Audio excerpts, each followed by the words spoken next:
On August 15th, 2025, India celebrated its 79th Independence Day, but this was about way more than just looking back at history. A massive blueprint for the nation's future was put on the table, a plan meant to reshape India for generations. So, what's actually in this blueprint? Let's break it down. So, picture this, the historic Red Fort.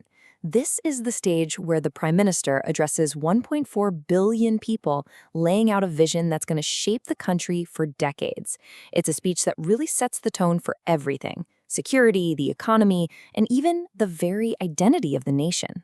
And right from the get-go, the sheer scale of this vision was made crystal clear.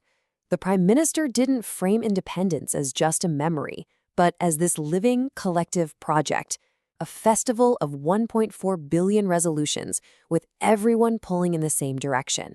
Now, before we dive into all the specific policies, it's really important to get a sense of the atmosphere here. This wasn't just some political speech.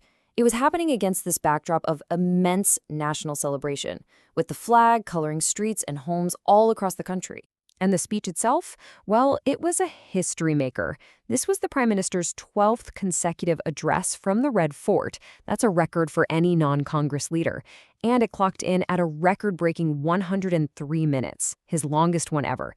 And trust me, every single moment was packed with some pretty big announcements. All right, let's get into the first major pillar of the speech: a bold, really assertive new security doctrine for India. And this wasn't just about defense, it was signaling a fundamental shift in the whole country's strategic posture. So, the core of this doctrine, it's this idea of a new normal. The government made it clear it will no longer make a distinction between terrorists and those who support them. Both will be treated as equal threats. They even highlighted Operation Sindoor, a recent cross-border strike, and gave a very stark wording that India would no longer put up with nuclear blackmail. And this new doctrine was summed up with one incredibly powerful phrase: blood and water won't flow together. This statement was used to justify suspending the decades-old Indus Water Treaty with Pakistan. The message was loud and clear: national security now comes before long-standing agreements over resources. The real centerpiece of this new security vision is something called Mission Sudardarshan Chakra. You can think of it as India's answer to systems like the Iron Dome. It's a super sophisticated, multi-layered shield, and it's designed not just to defend against attacks, but to allow for a swift and powerful counterstrike. And get this, the timeline they've set is, well, it's incredibly ambitious. The target to get this entire national security shield fully up and running is 2035. That's just about a decade to deploy some seriously advanced defensive tech across the country's most strategic sites. Okay, so we've talked security, let's pivot to the economy. The speech also laid out a really detailed blueprint for prosperity, with a huge focus on creating jobs and giving some tax relief to the average citizen. The big headline here was a massive 1 lakh crore rupee fund. Now, to put that in perspective for you, that's 1 trillion rupees, or around 12 billion US dollars. And it's all for a new employment scheme called the Pradhan Mantri Viksit Bharat Rozgar Yojana, designed to tackle youth unemployment head-on. So, what does this mean for the individual? Well, under this scheme, if you're getting your first job in the private sector, you'll get a one-time payment of 15,000 rupees straight from the government. It's a pretty direct incentive to get more young people into the workforce. And that wasn't all on the economic front. There was also what they called a double Diwali gift. The government announced plans for some next-gen GST reforms. The whole point, they said, is to review tax rates and hopefully reduce the overall tax burden on ordinary people.